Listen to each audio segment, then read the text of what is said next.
Cook, and I am super excited because this gentleman has made a few minutes for me this morning. His name is Isaac M. Hamm III. He is the CEO and founder of IM3 Media, and he's got a huge event going on in Philadelphia tonight, June 28th, at the Painted Bride Arts Center. Good morning, Isaac, and welcome to Morning Coffee. Good morning. Speaking of coffee, I have my Wawa coffee. They don't have that down in Atlanta, so I gotta come and get it when I come to Philadelphia. You know what? That's one of the great things about this area, right? When you get to come back, you get the Wawa coffee, you get a cheesesteak, right? You feel right back at home. And I've been binging on water ice because they don't have that down there. And the funny thing is, I don't eat cheesesteaks like that. So when people, and I'm in Atlanta or other places, and it says Philly cheesesteak, I realize, and I've heard that it's because of the way that it's cut that makes it a Philly cheesesteak. But I'm like, no, Philly, we like salt, pepper, ketchup, and hot sauce on everything. So if it doesn't have that and doesn't taste like that, then it's really not Philly. So, yeah. That's awesome. But I listen, I know we don't have too much time, so I want to jump right into it. You are a pioneer in the music business. Your whole mission is to make sure that people understand the musical legacy that is being left by some of the great innovators of R&B and neo soul. I'm talking about guys like Massenberg. I'm talking about guys that have created a sound that your mission really is to make sure that this sound gets to as many ears as possible for as long as possible. Correct. It's definitely important. It's important for us to know our history. You know, a lot of people just jump up and they become promoters and they don't know the history and they don't get. I'm a big supporter of getting the respect from the people that have done it before. So even with the comeback, it's giving them respect. Because they were the reason why I'm able to do what I'm doing. They're the reason why we're able to hear the songs that are now being played on the radio, or if you go to any type of open mic. So that's one of my big parts of my mission statement, to make sure that we are reaching back to the community, back into time. You know, they don't have to be ancient artists. They could be, you know, from 2000, like your Jills and your Bilaals. Right. You know, but then you have your Kenny Gambles and your Phyllis Hymans, and you have your Billy Paul. You know, you have those people too. You can go so far back, because Kenny Gamble and Deanna Williams being the founders and Ed Wright being the founders of Black Music Month, you got to go back 30 plus years, 40 years, 50 years, you know. So it's definitely fun. This is a fun thing because history is always fun. I'm not a big history buff, but to do the research and to be a young guy that wants to know about, you know, the history of music is definitely fascinating to me every year. For the last 7 years, it's been really fun. Well, it's important to know your history because you got to know where you're coming from to really advance to get where you're going. I mean, it's important. What do they say, right? Isaac, they say if you don't know history, you're doomed to repeat it, right? So this is like a really cool thing. The event is the comeback, right? So you had the comeback in Atlanta a couple weeks ago, and it was a huge event. Yes, you got a proclamation from the city of Atlanta, which is like the coolest thing ever, right? I mean, to get recognized by the city. June the 18th is now officially Black Music Month Power Brunch. The comeback Power Brunch is now on the 18th. So we have an actual day in Atlanta.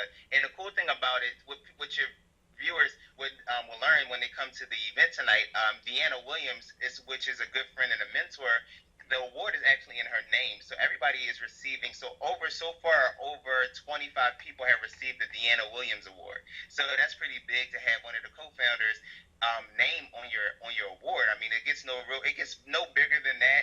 And I'm truly blessed to have somebody, because, you know, a lot of people create events and they put it in a weird name or a random name, but it's for a specific cause. But to have one of the founders, you know, be on the name, have their name physically on the award is great. And in Atlanta, I changed it up because here in Philadelphia, it's more like a BET award. It's like watching the Grammys. You know, you have artists performing, some people speaking, then present. But in Atlanta, we did more of a power brunch. So we had performances honoring, and we also had a panel discussion, because it's really important to have a conversation about music in general. Right. And with the comeback, even though it's Black Music Month, I don't necessarily focus on it being a Black event. It's everybody can come to this event.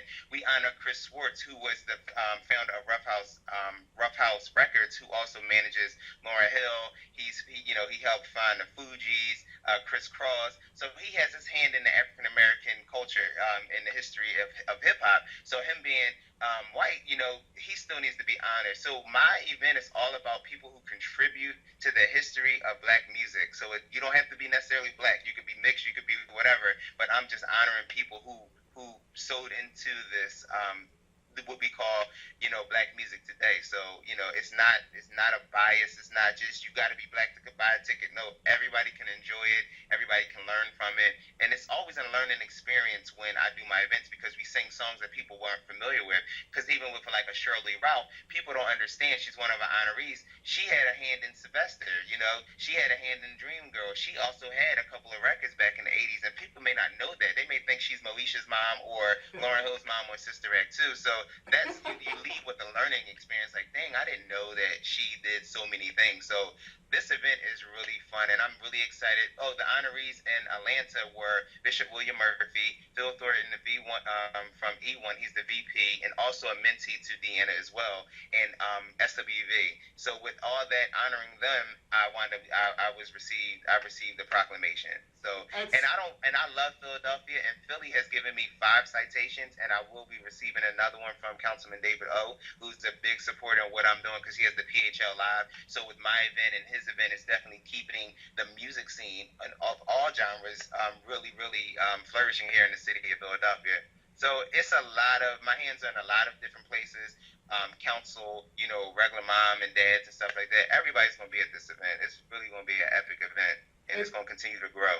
It's amazing. It sounds awesome. And you know what? You touched on something that I want to highlight, and that's the universality of music.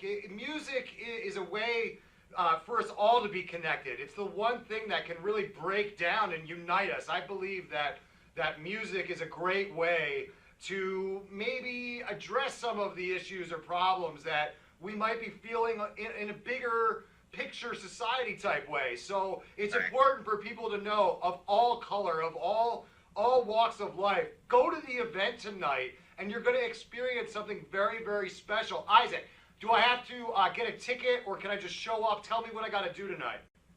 Well, for the people that are watching, and I just want to give another fact about the comeback. We were speaking about going back to history. So the comeback is basically a play on words. So you're going back to a time. So let's just say a Phyllis Hyman song, and you come back or go back to a time in your life where you may not have had any children. You may have had your girlfriend, your boyfriend, you probably kissed during the song. So these songs, and people, when I pick them and they have a strong history, it allows people to go back down memory lane. I joke and say I remember when 112 Peaches and Cream came out back in the 90s. Early 1999, I believe. I was in like the 9th or 10th grade, and I remember listening to the radio station, and you have the Fat 3 at 3, I think, Power 99, and it was like, I remember those times. I lived with my mom. I was driving her car. I was using up her gas. So it takes you on a roller coaster. I mean, it could be a sad song, a song that brings you back to a death of a loved one. So it's just an emotional roller coaster that I'm the conductor of, and I just want people to really cry. We always incorporate a gospel segment. We do a hip hop. We do a R&B. We just try and get all genres.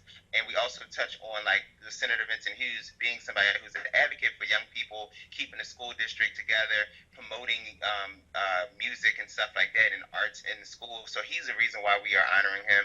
Helen and Terry are Grammy Award-winning duos, and they also sit on the Grammy board here in Philadelphia, and they've done a lot.